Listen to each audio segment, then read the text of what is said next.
So, as you know, if you've been in the channel, you know I like wrestling, man. I've definitely got an opinion on everything going on around it for the most part. Uh, this guy, hold on, let me give him some proper love. Uh, what culture? Wrestling. We've been here before. I think I'm subscribed. Oh no, I'm not subscribed. I'm gonna go ahead and subscribe.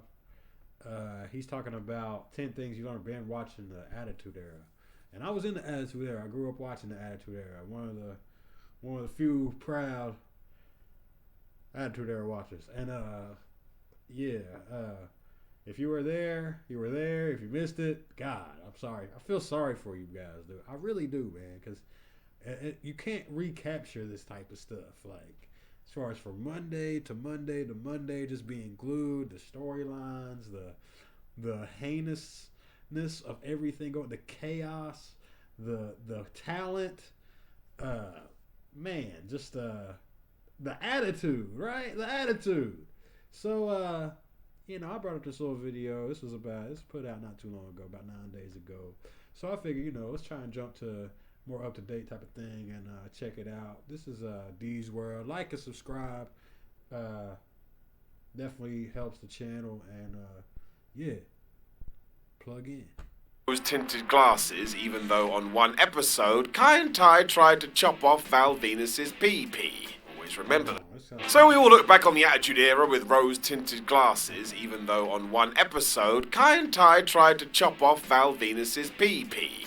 I watched this live, y'all. That shit was crazy, son. Always remember that. Even the highest of highs have some shocking lows. But let's still have some fun with this, because I am Simon from What Culture. Please do hit that subscribe button. This is 10 things you learn binge watching the Attitude Era. Number 10, the shift to Raw is War was needed. Mostly because we got the iconic riff that I still sing today. Just worked. Raw went to 2 full hours for the first time on the 3rd of February 1997, though. Soon after, the whole look of the show changed. By the 10th of March, it was a totally different product with a new huge Titantron, all the fireworks you can imagine, and the fact we now use the word war a lot. Because war means violence or something. This wasn't an accident either. Vince McMahon was well aware that the old design looked out of date compared to WCW's Nitro, and that really, the WWF was falling behind. Fair play to the powers that be, however, as they did react, and almost overnight Raw had shifted from a cartoon to being adult must-see TV. That message didn't get across right away because it took a while, but you know the deal. That did happen eventually, as McMahon lent into the whole anything can happen approach.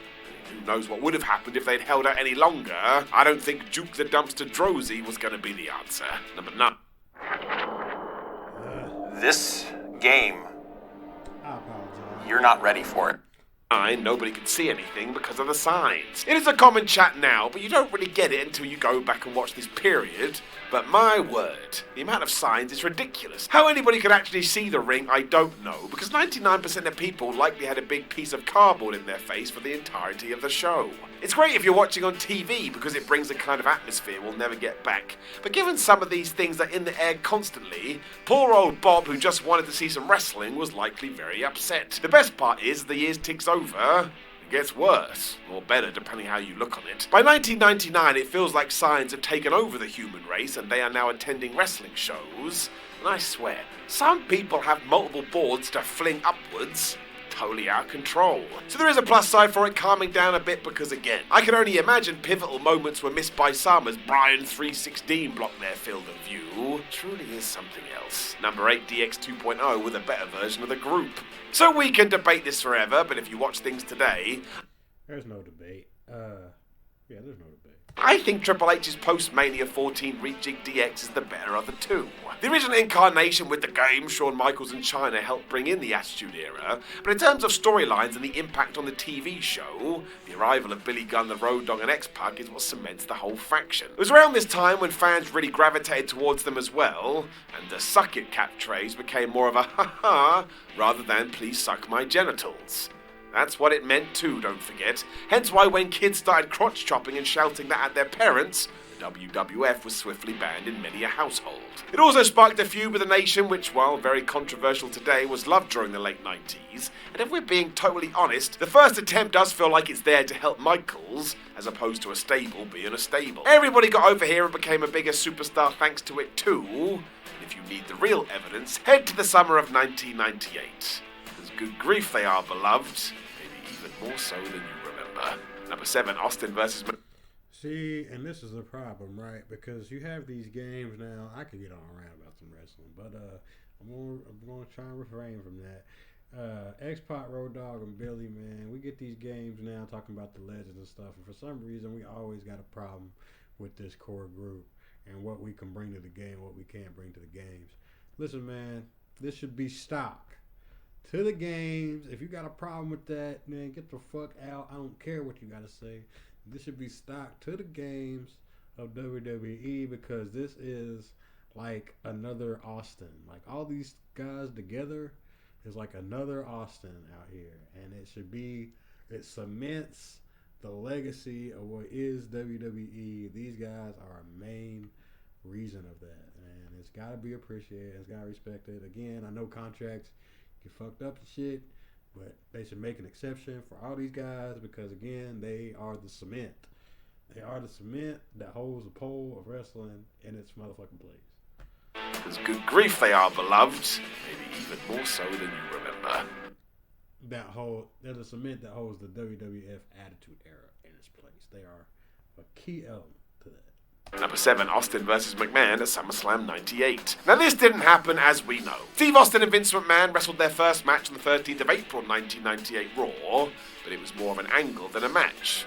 This was all intentional, though, because the WWF was testing the waters, and there was a massive demand for it. It was why all of a sudden it felt like we were indeed going to do this at that year's SummerSlam. There was no reason not to, really. Come August, the audience was desperate to see the Rattlesnake destroy the Boss, and as the event was going to be live from Madison Square Garden, why the flub not? I can't really give you the answer, because instead we did go with Austin versus The Undertaker. Now, I can't take too many shots at this, because as a child I was so excited about this clash, I faked a sick day to get it off school. When you do get in the time machine, it seems bizarre everybody wasn't more obvious with this. It was right there. As it turned out, we pulled the trigger at the St. Valentine's Day Massacre pay-per-view in early 1999. While that still sent people crazy, I tell ya. If you asked me if it felt a little bit too late, my answer would be yes. Maybe McMahon just didn't think he could do a proper match, which was true, but he always made it work now, didn't he? Number 6, Raw already has great matches. The term great matches is debatable, but in terms of what we get today, we're spoiled. You get 5-star classics on a weekly basis, be it on WWE, AEW.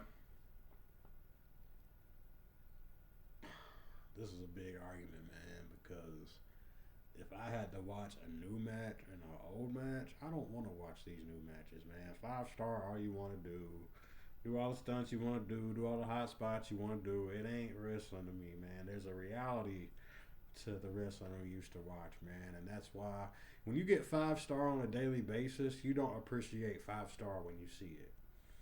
You feel me? So at the beginning of the show, when I see these guys go for however long and somebody loses and somebody wins, it's just like, I don't know. Wrestling shouldn't work like that. There should be builds and all that, which is still relevant, whatever. But in the Attitude Era, you didn't get really a proper match till you got to the pay-per-view. Like, you got a lot of run-ins, a lot of storytelling, just to mix the two wrestlers. But until pay-per-view time, you rarely had just a clean finish on a match. But you appreciated the pay-per-view match so much more because that's what you've been, you know what I'm saying? It's like, that's what wrestling is. It's supposed to be the chase of the carrot, right? Like, you know what I'm saying? You're supposed to be on the treadmill chasing something for wrestling. Like, that's what brings you back. And now there's just like, they're just all giving it to you all the time. And you really don't know what you're missing, man. Like, you really don't know what you're missing with. It's like having a bunch of shoes on a rack, right? And like, they ain't all hot, but just the fact that you got such a selection of good shoes makes some of the other shoes hotter. You know what I mean? So you get that. So it makes your eyes pop a little bit more when you truly see greatness, man. And you know, he's talking about the 5-star matches. Man, this is like stats in the NBA to me, man. Like, the stats are so played out, man. Like, where's the accomplishments at? or New Japan TV. That wasn't the same in the late 90s. Raw didn't really care about having these kinds of bangers. It wanted to take you on a roller coaster ride and supply you with all the moments you could handle. That's why there's so many good YouTube clips featuring Steve Austin, The Rock, Vince McMahon, Kane, The Undertaker, Mankind, DX, and the rest of them. If you Take your pick. do go back through both 1998 and 1999, there's only a handful of Raw matches that feel impressive. But the big reason for this is because most only go 2 minutes before there's some sort of DQ. That is by design though, as everybody is desperate to get to the next promo or backstage skit. That's the bread and butter. So in terms of in-ring action, there is no question today that it is better. And yes, that includes modern day Raw. I know you're going nuts, but go and find out for yourself. I actually switched from Chrome. See, you wouldn't have to tell me that in the Attitude Era because I already want to be there. And that's the difference. That's the difference. That is a subtle difference, but that is the difference. Attitude Era, you didn't have to tell me to check it out for myself. Dog, I'm going to see it. I'm going to know. All right, my Attitude Era senses are tingling. The fact that you have to refer me to check it out, it's just like, and then, you know, that's a kind of a broad statement. I don't mean it to sound so broad, but that's just wrestling. Like, wrestling should have never lost me, right? Like, it should have never lost me because, again, we had a product that worked. So if something changed in the product, and I don't care what you do with the modern talent, if it doesn't kind of relate to me in that original product that I, you know what I'm saying, that I connected with, then it's like, it's just like, yo, who are these no names? Who are these people that haven't made me care? You know what I'm saying? Chrome to Opera GX a while ago just because I was so tired of Chrome being the absurd resource hog that it is. Number 5, SmackDown diluted Raw. In April 1999, the WWF trialed SmackDown and surprised. And we can argue the wrestlers, we can argue the talent, we can argue the match quality. The thing with the Attitude Era is it was about more than all of that. You know what I'm saying? Wrestling was wrestling, competitiveness was competitive, but everybody wanted to rise everybody up. And I ain't saying that's not the case now, but I'm saying the landscape from which you have to really have people invest in your character as a wrestler has changed dramatically. And to really impact the wrestling scene, at least to what I know of wrestling, because, you know, when I saw Triple H win at the time, and this is just to speak for heels at the time as to heels now, like, when I watched Triple H win back in the day, I literally wanted to kill that dude, man. Like, I was furious. And yes, I was a kid, but again, like, just the things they did and how they built the story. And again, JR's commentary and King being just arrogant and not caring, still a heel on the sideline. It was just all these elements, man. Mr. McMahon just running things on his own terms. The heel turns, the run-ins, the switches. Like, it was a big drama, man. And I don't think it's a shame to say it, but coming so far as we've come now, like, I don't know if we'll ever get that again. I don't know if we'll ever reach the height of excitement in wrestling. Like, regardless of how good talent wants to go out there and work their asses off and do a million spots. Like, you didn't really have a million spots back then, but were they really needed? Like, I guess that's the thing. And you know, there's so much passion in the Attitude Era, and I think the passion, if we had a scale, the passion in the Attitude Era would catapult the passion of the modern era into the Attitude Era's passion, who is heavily outweighing the modern era, because the modern era is reflecting the past, but not respecting the past. Like, they're reflecting it, but they ain't respecting it, man. Like, you gotta be original, man. Like, I'm saying a lot. I'm trying to say a lot. Hope y'all following. Let's get back. Surprise, it was a massive success. Of course it was. It meant come August we were going to go ahead with this, and great. More content when the wrestling world was on fire. Sounds good to me. The problem looking back now is I don't think the company was totally prepared for this, and trying to stretch out angles across the week rather than in one evening is apparent almost instantly. Head writer Vince Russo also left soon after this due to the extra workload and tensions with McMahon, and you can see that on the screen too. Sometimes it feels a bit like nobody cared. The beauty is no one realised it back then, which is all that mattered. But with your retrofitted glasses on from a 2023 world, it's quite clear what happened here. We jumped in mostly because WCW had Thunder, but look, 24 years on, SmackDown is still an absolute beast. As long as you get there in the end, I don't think it massively matters. Number 4, the Radicals were doomed. Now, don't get me wrong. When Dean Malenko, Eddie Guerrero, Chris Benoit and Perry Saturn jumped ship to the WWF, it was a flippin' big deal. Fans always loved a good switcheroo, but when you see the foursome turn up in 2000, you already know. Because while Benoit had clearly been earmarked for things and Eddie Guerrero was going to get his chance, Saturn and Malenko were left out to dry just because, you'd assume, Vince McMahon didn't see much in them. It's why the boss felt like he had to manufacture this, hence why Dean became James Bond and Perry fell in love with a mop. I mean, that was a punishment, but it all tied in. McMahon didn't trust them, which was the same for Eddie at first. He just got too good to deny after a while. With your wrestling brain turned on though, go and watch this and say you don't see it though. You most definitely will. Number 3, Mick Foley is the only good comedian. I recently went back and watched the Radicals, and I mean, you know, I thought they had a lot of fun with Dean and Perry with those gimmicks they had to run with. Eddie Guerrero, obviously the standout, and then Chris Benoit. We all know what happened with that, unfortunately. He kind of spoke on. Let me see if I can refresh my memory. He spoke on SmackDown being kind of spread thin. I don't think it mattered strictly because the talent was so good. Like, we just got Jericho, the Dudley Boys had just came on.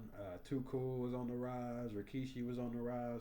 So there was a lot of new gimmicks coming into play with the bringing in the SmackDown as well. And you got some odd pairings like the Jericho Chyna, which he showed, but and you know, I don't think Jericho really liked that pairing. But as far as a viewer, as far as entertainment, Chyna was over, Jericho was over, and Chyna, I think, had just did that feud with Jeff Jarrett to where he was going off on women and she was like combating him, and it was some crazy stuff going on, man. But again, that just speaks to the talent these guys had, because anybody that was on screen had your attention. So that's something that I think new talent has to look at, man. Like, you got to kind of like say, I almost say screw the fans, but what makes a good heel is the fact that you don't like him. What makes a good face is the fact that he's a hero. So when you try to mix the lines, with so many talents do now, you know, it dampens the product, regardless of if you want to say that's a good thing or a bad thing. You can't deny that. Like, I've been listening to a lot of Sabu and interviews with him, and he's talking about his uncle, the Sheik, the original Sheik, and he's talking about when he had talent come to his crib, when they would come and visit the Sheik, they would have heels and faces in separate rooms. So that's the thing, right? Like, the heels really walked out, and like the heels would walk out in public, and the public would actually genuinely not like these guys. So when you had a match with the face and the heel, the intensity is so strong, and I think that's what you lose today. You have so much access to so many things, so many wrestlers, and so many gimmicks, and so many charismas, that when you actually see them perform, it's just a performance. Like,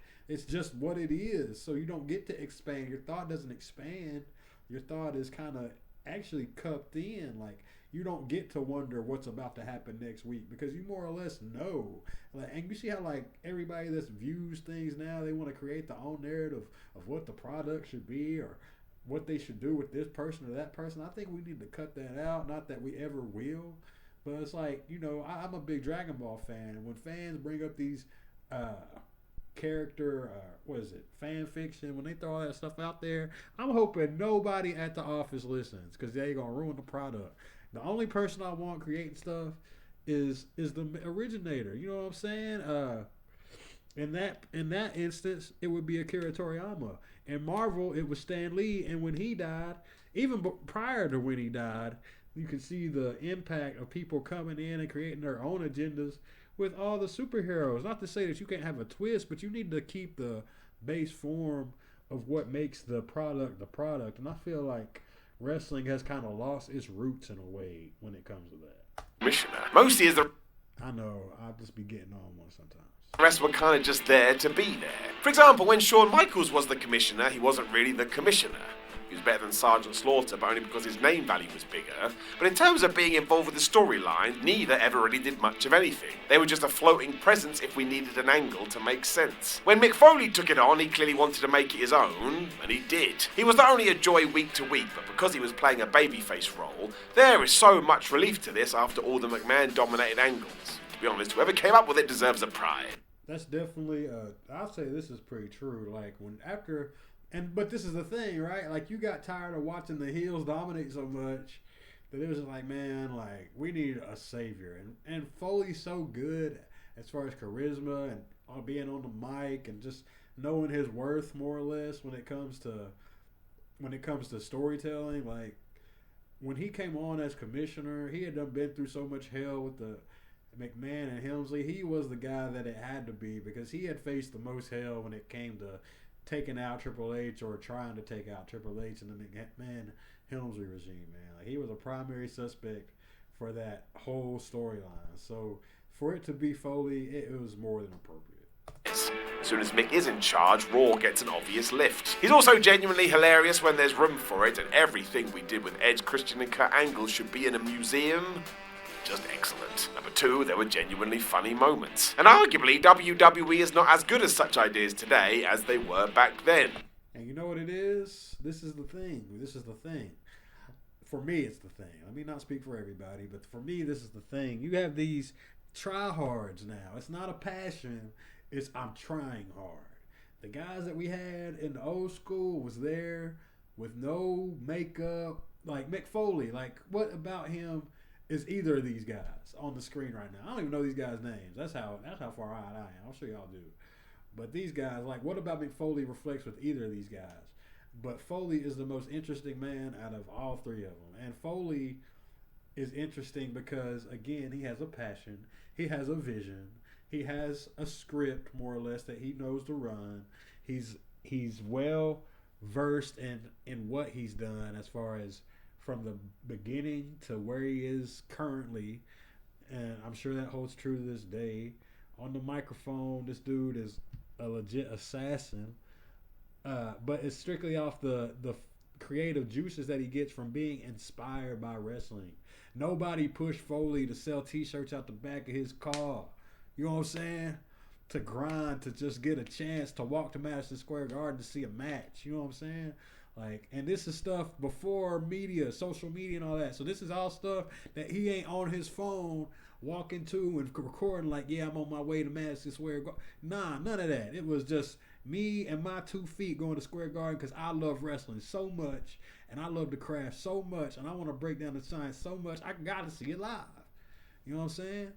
And we don't get that. You ain't going to get that now. Like, there might be like special breeds that are kind of like cut from that cloth because their parents was like that. But as a whole, like, we are in an idolatry culture, an idealistic culture where everybody gotta be like somebody else. We can't create our own vision no more. You know what I'm saying? And it's sad, bro. It really is. And I think that's what's infected wrestling.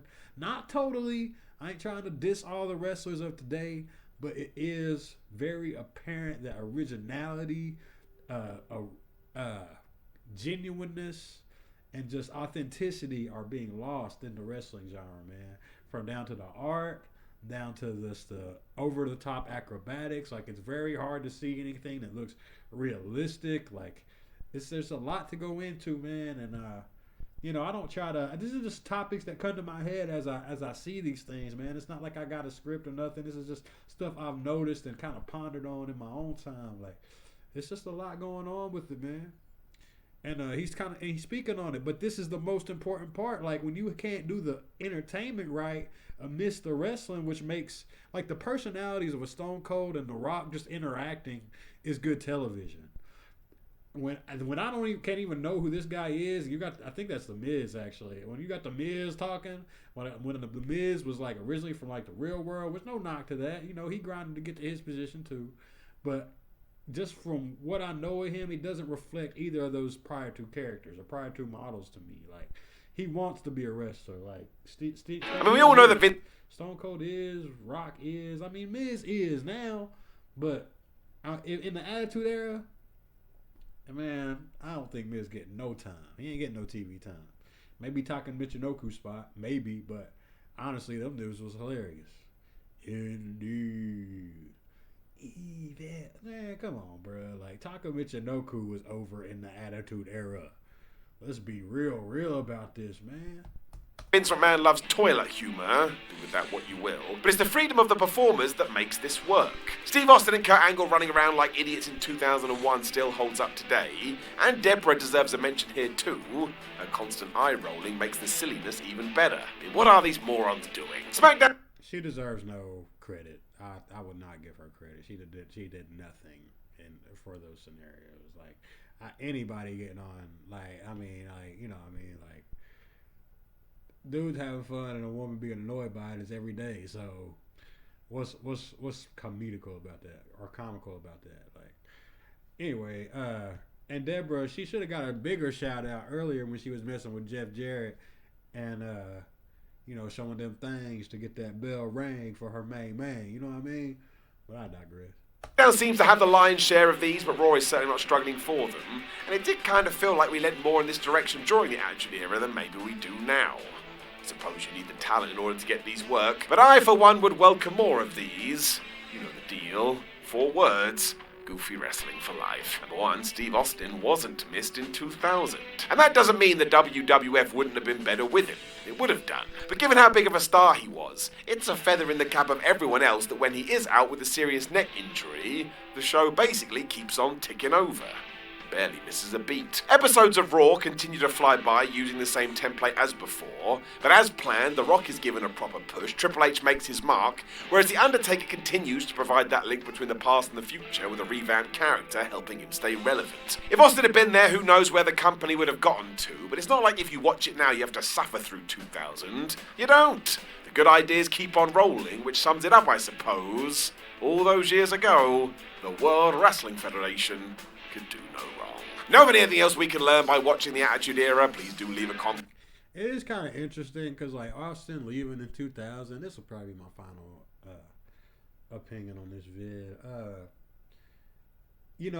His main wrestling opponent, I think, was The Undertaker.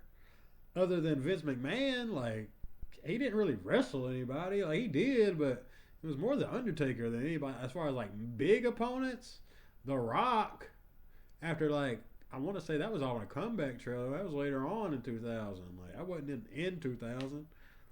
A little bit of Triple H, maybe. Kane, Big Show. I don't even know if he really wrestled all those guys. Like, but definitely The Undertaker. He definitely wrestled all those guys at some point in time. But I mean, it's like on a major, like, main events level. Like, Vince McMahon was his main event. Like, they would be beefing. But Undertaker was, like, I think the only other one besides McMahon. Oh, Dude Love for a while. And Mankind. They had some pretty good bouts. Mankind and Stone Cold. Dude Love and Stone Cold. Bret Hart and Stone Cold. I mean, that's like early Stone Cold. That's not really Attitude Era. Alright, man. Yeah. That's just all my thoughts, man. Hope you enjoyed this, bro. This is Drawn Up. This is D's World. Hope you enjoyed this, man. Let me know what you loved about the Attitude Era. Let me know if you agree with my takes, man. I know I'll be spitting some hot takes, and, take them lightly. Take them with a grain of salt. I do just spitball everything I be saying, so there is no script over here. It's just kind of me coming in and catching the vibe and running with it. So if you feeling that, man, subscribe, like the video. We'll come back in here for more wrestling, man. I love talking that up. Again, let me know what your favorite moments of the Attitude Era was. Let me know what you would like to see wrestling improve on.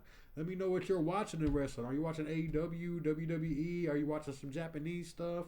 Are you watching old school stuff? Are you in the vault with me? Like, let me know, man. And we'll chop it up. But until next time, man, keep God close. This is your host, Drone. Yo, you check this out?